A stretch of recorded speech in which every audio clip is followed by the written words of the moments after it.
আমাদেরকে লোক দেখানো হচ্ছে। আমরা পরিষ্কারভাবে দেশবাসীকে সাক্ষী রেখে বলতে চাই, আপনাদের গণভোটের গণরায়ের পাহারাদারি আমরা করব ইনশাআল্লাহ। এবং এই দাবি মহান আল্লাহর সাহায্য নিয়ে বিইজনিল্লাহ আমরা আদায় করে ছাড়ব ইনশাআল্লাহ। এই দাবি আমরা পরিত্যক্ত ঘোষণা করব, কোনো কিছুর বিনিময় না, জীবনের বিনিময় হলেও এই দাবি আদায় হবে ইনশাআল্লাহ। আপনারা ঐক্যবদ্ধ আছেন? থাকবেন? লড়তে রাজি আছেন?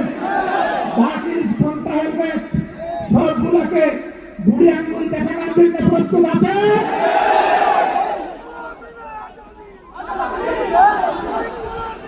গত 3-4 দিন ধরে বাংলাদেশের শিক্ষাঙ্গনে যা হচ্ছে, শিক্ষাঙ্গনের ছাত্র এবং শিক্ষকরা তারা আতঙ্কগ্রস্ত।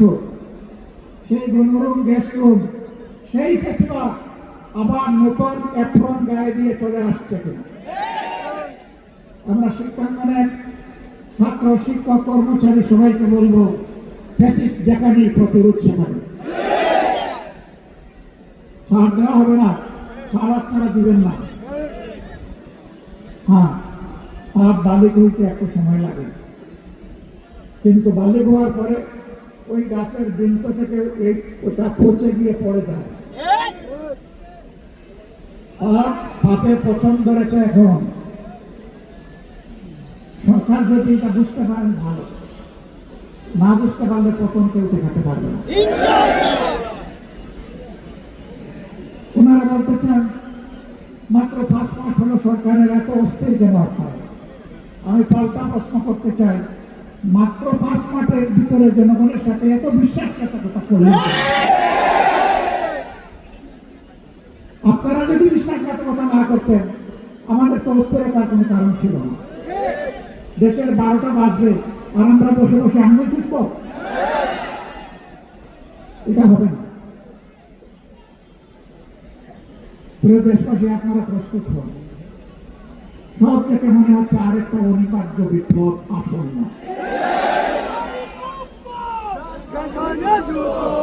এই বিপ্লবের জন্য আমি আপনাদের সবাইকে প্রস্তুতি মতো আহ্বান জানাচ্ছি। এখানে আমরা যারা বসেছি অনেক বয়স্ক, অনেকে তরুণ। বিপ্লবের ক্ষেত্রে বিপ্লব কোনো বয়স নয়।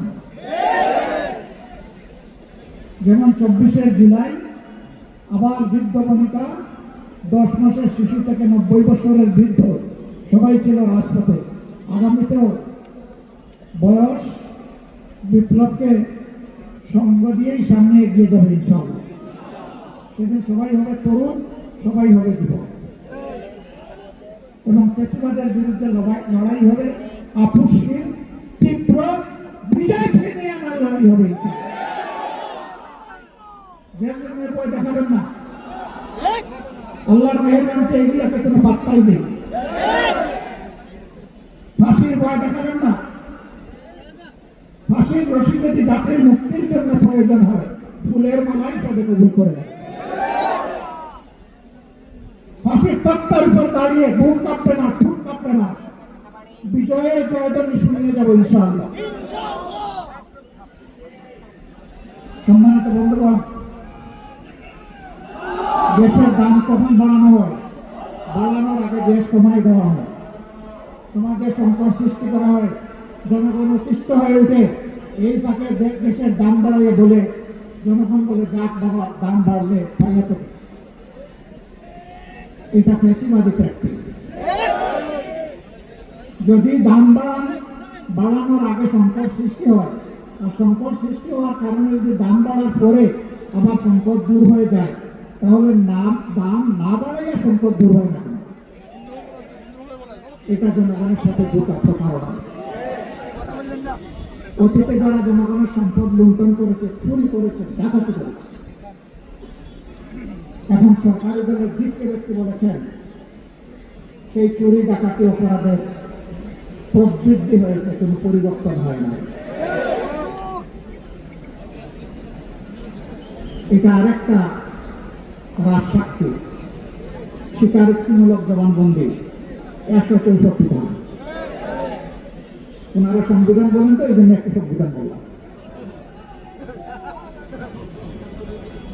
আসুন আমরা প্রতিজ্ঞা করি, জনগণের দুর্ভোগ যেখানে, সন্ত্রাস যেখানে, ফেসিবাদ যেখানে, জনগণের অধিকার হরণ যেখানে, সেখানেই আমরা অগ্নিগিরি হয়ে জ্বলে উঠব ইনশাআল্লাহ।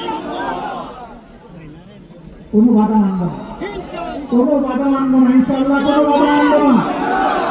আমাদের বিশ্বাস মহান আল্লাহ তাআলার উপরে, জন্মের কোনো শক্তিকে আমরা পরোয়া করি না। কোন আধিপত্যবাদের কাছে বাংলাদেশ আর মাথা নত করবে না। কোন শাসক গোষ্ঠী যদি মাথা নত করে, জনগণ তাদেরকে সমুচিত শিক্ষা দেবে। এগিয়ে যাক প্রিয় বাংলাদেশ, এটা নিষ্কলুষ, ফেসিবাদ মুক্ত, মানবিক ন্যায় এবং ইনসাফের ভিত্তির উপর একটি সম্মানের বাংলাদেশ, মাথা উঁচু করে দাঁড়ানো বাংলাদেশ দেখতে চাই। এই লড়াই চলবে ততক্ষণ পর্যন্ত, যতক্ষণ পর্যন্ত এই প্রত্যাশা আমাদের পূরণ না হবে। সবাইকে ধন্যবাদ, কষ্ট করে আপনারা এসেছেন।